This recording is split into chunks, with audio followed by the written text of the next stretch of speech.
SIR നടപടിക്രമങ്ങൾക്ക് സമയം നീട്ടി നൽകിയത് പര്യാപ്തമല്ലെന്ന് മുഖ്യ തെരഞ്ഞെടുപ്പ് ഓഫീസർ വിളിച്ചു ചേർത്ത യോഗത്തിൽ BJP ഒഴികെയുള്ള രാഷ്ട്രീയ പാർട്ടികൾ ഡിസംബർ അവസാനം വരെയെങ്കിലും സമയപരിധി നീട്ടി നൽകണമെന്നാണ് ആവശ്യം.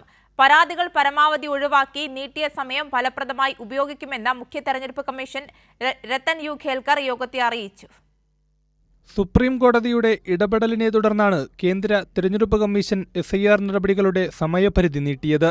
അടിസ്ഥാന ആവശ്യങ്ങൾക്ക് വേണ്ടി കോടതിയെ സമീപിക്കേണ്ടി വരുന്നത് ദൗർഭാഗ്യകരമെന്നാണ് CPIM നേതാവ് M. വിജയകുമാർ യോഗത്തിൽ ചൂണ്ടിക്കാട്ടിയത്. കേരളത്തിന്റെ പ്രശ്നം പ്രത്യേകമാണെന്ന് കോടതികൾ മനസ്സിലാക്കിക്കൊണ്ട് കേരളത്തിന്റെ ആവശ്യങ്ങൾ ന്യായമാണ്, അത് പരിഹാരം കാണണം ഉള്ള കോടതിയുടെ ഇതാണ്.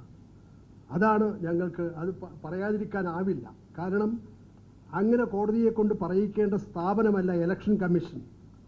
ഇലക്ഷൻ കമ്മീഷൻ കോടതി പോലെ തന്നെ ഒരു ഭരണഘടനാ സ്ഥാപനമാണ്. അടിയന്തരമായി BLO BLA യോഗം വിളിക്കണമെന്ന് കോൺഗ്രസ് പ്രതിനിധി ആവശ്യപ്പെട്ടു. വിദേശത്ത് ജനിച്ച ഇന്ത്യൻ ദമ്പതികളുടെ മക്കൾക്ക് പൗരത്വം നേടാനുള്ള ഫോം സംവിധാനം കമ്മീഷൻ വെബ്സൈറ്റിലില്ലെന്നും കമ്മീഷൻ നേരിട്ടിടപെട്ട് പ്രവാസി പ്രതിനിധികളുടെ യോഗം വിളിക്കണമെന്നും മുസ്ലിം ലീഗ് നേതാവ് മുഹമ്മദ് ഷാ ആവശ്യപ്പെട്ടു. ഇലക്ഷൻ കമ്മീഷൻ ഓഫ് ഇന്ത്യയെ അറിയിക്കേണ്ടതുണ്ട്. പല ആളുകളും ഇന്ത്യയിൽ ഇല്ലാത്തവരാണ്.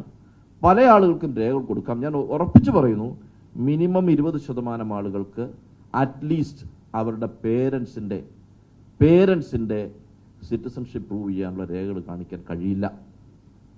പക്ഷെ അവരെല്ലാം ഇന്ത്യൻ സിറ്റിസൺസ് ആണ്. SIR നടപടികൾ പരമാവധി പൂർത്തിയാക്കിയെന്നും പരാതികളില്ലാതെ നീട്ടിയ സമയം ഫലപ്രദമായി ഉപയോഗിക്കുമെന്നും മുഖ്യ തിരഞ്ഞെടുപ്പ് കമ്മീഷണർ രത്തൻ യു ഖേൽക്കർ യോഗത്തെ അറിയിച്ചു. ക്ലെയിംസ് ആൻഡ് ഒബ്ജക്ഷൻ സമയത്ത് നമുക്ക് പരാതിയൊക്കെ കുറയ്ക്കാൻ പരമാവധി സാധിക്കും. നല്ല സമയം കുറിച്ച് കിട്ടിയിട്ടുണ്ട്. ആ ഇടയ്ക്ക് കൃത്യമായിട്ട് ബൂത്ത് ലെവൽ ഏജൻറ്റ്സ് ഈ ലിസ്റ്റിൻ്റെ ഒരു സ്ക്രൂട്ടിനി ചെയ്യുവാണെങ്കിൽ അത് നന്നായിരിക്കുമെന്ന് തോന്നുന്നു. BJP ഒഴികെയുള്ള മുഴുവൻ രാഷ്ട്രീയ പാർട്ടി പ്രതിനിധികളും SIR നടപ്പിലാക്കാൻ സമയം നീട്ടി നൽകണമെന്ന് യോഗത്തിൽ ആവശ്യപ്പെട്ടു. കൈരളി ന്യൂസ്, തിരുവനന്തപുരം.